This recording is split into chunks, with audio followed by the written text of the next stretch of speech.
Season 3 की बात करें तो सीजन 2 के अंत में तबीता गिरती है और सीजन 3 की शुरुआत होती है अस्पताल से। लेकिन सवाल ये है, क्या वह सच में बाहर है? सीजन 3 क्या इशारा करता है? तबीता जिस दुनिया में है वहाँ सब कुछ बहुत ज्यादा नॉर्मल है, लेकिन इमोशनली कुछ भी नॉर्मल नहीं है। वह विक्टर के पिता से मिलती है, विक्टर के बचपन की सच्चाई जानती है और समझती है कि शहर बच्चों से जुड़ा हुआ है। लेकिन इसमें बड़ा खुलासा ये हुआ कि शहर सिर्फ रैंडम लोगों को नहीं उठाता, बल्कि उन परिवारों को चुनता है जिसमें बच्चों से जुड़ा गहरा ट्रॉमा होता है। फिर कहानी और भी दिलचस्प होने लगती है। फिर शुरू होता है विक्टर का असली डर। सीजन 3 में विक्टर अब सिर्फ डरपोक बच्चा नहीं है, उसे याद आने लगता है पहले साइकिल में हुआ था, क्यों सब लोग मरे, क्यों वही बचा, लास्ट में सिर्फ वही क्यों बचा। और सबसे डरावनी बात तो यह है, विक्टर जानता था ये सब फिर होगा, लेकिन उसने किसी को रोका नहीं, क्योंकि शहर बच्चों से उम्मीद छीन लेता है। विक्टर का डर मॉन्स्टर से नहीं बल्कि यादों से है। फिर वॉइड लीडर जो शेरिफ होता है। सीजन 3 में वॉइड के लिए सबसे पेनफुल सीजन है।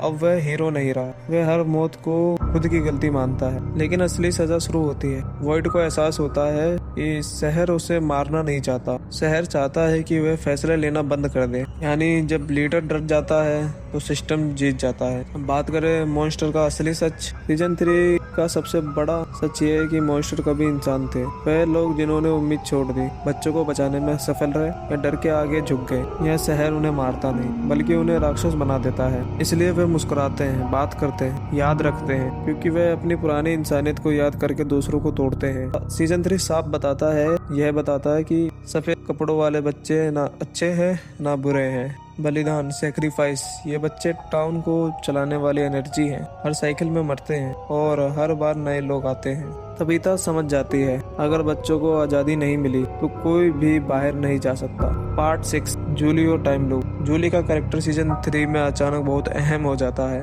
उसे टाइम ग्लिच दिखते हैं, अलग अलग मोमेंट्स महसूस करती है। शहर लीनियर टाइम पर नहीं चलता, शायद पास्ट प्रेजेंट फ्यूचर एग्जिस्ट करते हैं। शायद इसलिए यहाँ से निकलना बहुत ज्यादा मुश्किल है। पार्ट 7, असली विलन कौन है। सीजन 3 साफ जवाब नहीं देता, लेकिन इशारे बहुत करता है। इसमें विलन कोई मॉन्स्टर नहीं, कोई आदमी नहीं, विलन है जो कि पूरा सिस्टम है। एक ऐसी शक्ति जो उम्मीद बनाती है फिर उसे तोड़ देती है, ताकि इंसान अंदर से खाली हो जाए। Part 8, season 3 ending explain. आखिरी की कहानी। एंडिंग में तबीता सच्चाई के बहुत करीब पहुंच जाती है। कोई टूट चुका होता है, विक्टर सच बताने के लिए तैयार है, लेकिन शहर एक आखिरी चाल चलता है। एंडिंग में हमें पता चलता है कि यहाँ से निकलना बहुत ज्यादा मुश्किल है, लेकिन कीमत बहुत बड़ी होगी, शायद किसी बच्चे की या किसी माँ की या किसी पूरी साइकिल की। सीजन 3 का असली मतलब। सीजन 3 सिखाता है, डर मॉन्स्टर में नहीं होता, डर उम्मीद खोने में होता है। यह कहानी है ट्रॉमा की और उस सवाल की कि ये जगह क्या है, क्यों है, किस लिए बनी है, यहाँ लोग क्यों फंसते हैं, यहाँ से कैसे निकलेंगे। अगर आप अपने बच्चों को ना बचा पाए तो क्या आप इंसान बने रहने के लायक हैं? सीजन 3 की कहानी यही खत्म हो जाती है और सीजन 4 जल्दी आने वाला है। तो अगर आपने फ्रॉम वेब सीरीज अभी तक नहीं देखी है तो जाकर जल्दी देख लीजिए।